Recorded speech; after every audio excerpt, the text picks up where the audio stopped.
அனைவருக்கும் வணக்கம். நம்ம இப்போ செய்ய போகிறது மொஹன்தால் பர்பி. அதுக்கு கடலை மாவு 2 கப்பு, 2 கப்பில் 3 ஸ்பூன் நெய், 3 ஸ்பூன் பால் போட்டு அப்படியே பிசைஞ்சு கொஞ்சம் நேரம் அமுக்கி வச்சிடணும்.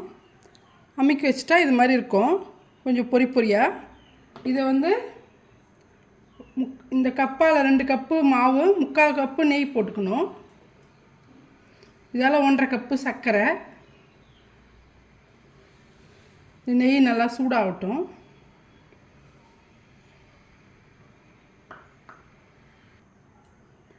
நெய் நல்லா சூடாயிடுச்சு. இந்த டைமில் நம்ம இந்த கடலை மாவை போட்டு வறுத்துக்கணும். நெய்யில் போட்டு நல்லா வறுத்துக்கிட்டே இருக்கணும்.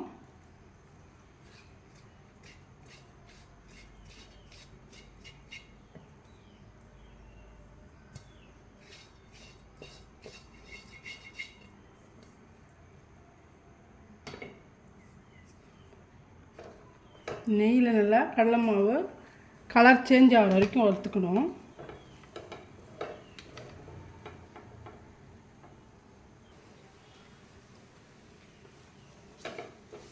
நல்லா இது மாதிரி ஃப்ரை பண்ணிக்கோங்க. கலர் நல்லா சேஞ்ச் ஆகணும்.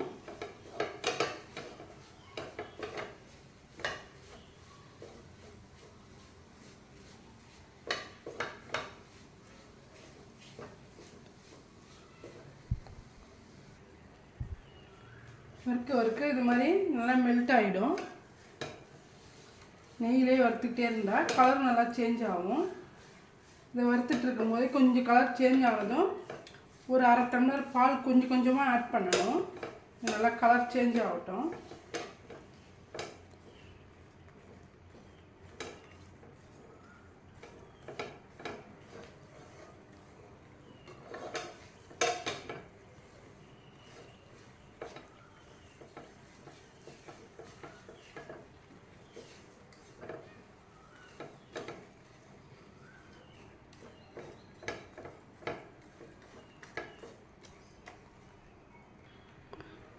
இது மாதிரி நல்லா வறுத்துருக்கும் போது நல்லா கலர் சேஞ்ச் ஆகிற டைமில் கொஞ்சமாக காய்ச்சின பால் போட்டு இதையும் நல்லா கிண்டிகிட்டே இருக்கணும். கிண்டும்போது அதுவும் நல்லா பொங்கி வரும்.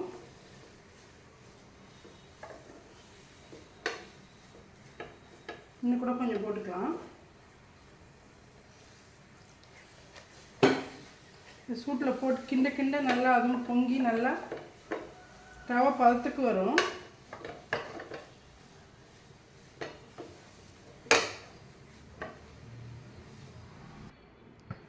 சர்க்கரை பாவு கிண்டலாம். இதுக்கு 1.5 கப்பு சர்க்கரை போட்டிருக்கேன். அதை முழுகிற அளவுக்கு தண்ணி ஊற்றிக்கலாம்.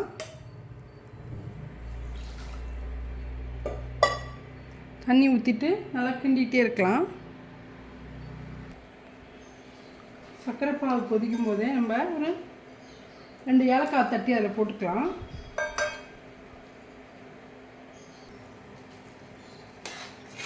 நல்லா கரைஞ்சி கொதிக்குது பாருங்கள். இந்த டைமில் நம்ம கொஞ்சம் கேசரி பவுடர் கலருக்காக ஆட் பண்ணிக்கலாம்.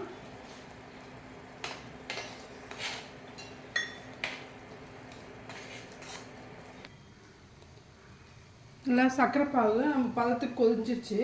இதில் கொஞ்சம் கொஞ்சமாக போட்டு ஆட் பண்ணணும். இதில் போட்டு கிண்டிக்கிட்டே இருக்கலாம்.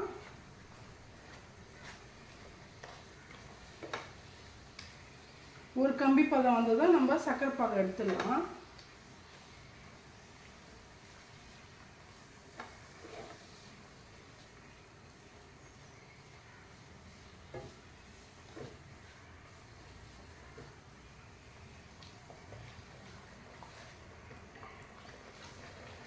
ஊற்றிட்டு கிண்டிக்கலாம். இது நல்லா வெந்து சுருண்டு வரும்போது நம்ம எடுத்து ஒரு ட்ரேவில் நெய் ஆட் பண்ணிவிட்டு ஊற்றி ஆற வச்சிடலாம்.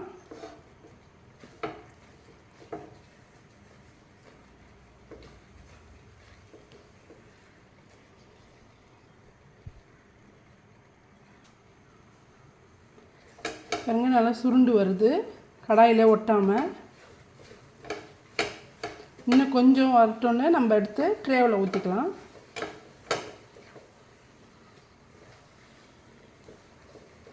பாருங்கள், வறுத்து நம்ம இது பண்ணதால் ரவை மாதிரி வருது பாருங்கள்.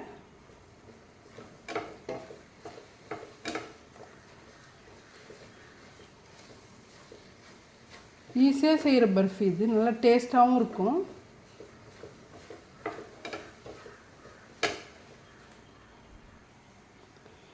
பாருங்கள் நல்லா ரெடி ஆகிடுச்சு. இப்போ எடுத்து நம்ம ட்ரேயில் போட்டுக்கலாம்.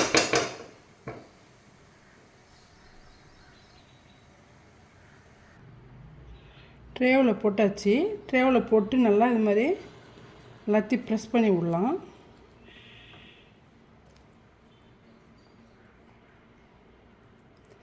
நல்லா 1 ஹவருக்கு மேலே இது ஆறணும். நல்லா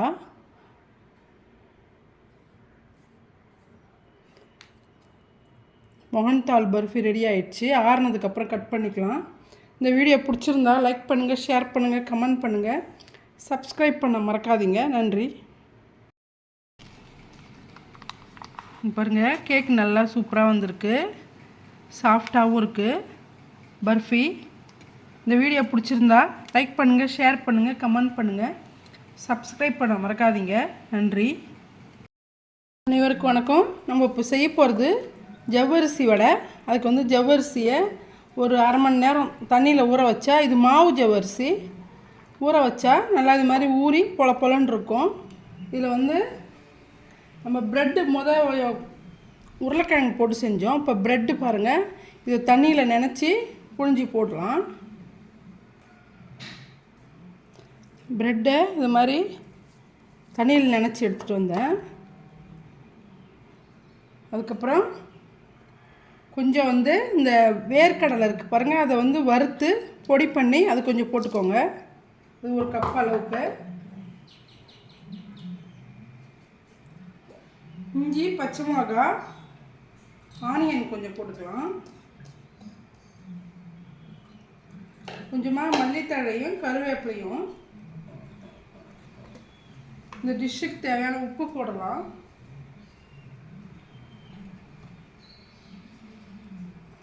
இது தேவையான அளவு உப்பு போட்டுக்கோங்க. கொஞ்சமாக மிளகாத்தூள், கொஞ்சம் மஞ்சள் தூளும் போட்டுக்கலாம்.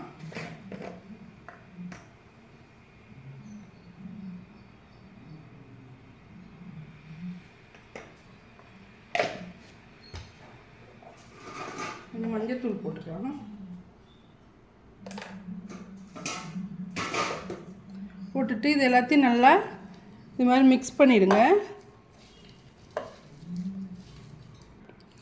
நம்ம பிசைஞ்ச மாவை நம்ம இது மாதிரி வடை மாதிரி தட்டி ரெடியாக எடுத்து வச்சுருக்கோம். ஆயில் சூடு பண்ணிவிட்டு நம்ம ஃப்ரை பண்ணிக்கலாம். ஆயில் சூடாகிடுச்சு. நம்ம தட்டி வச்சுருக்க இந்த சாபுதானா வடையை ஆயிலில் ஒரு 3 போட்டு பொரித்து எடுத்துக்கலாம்.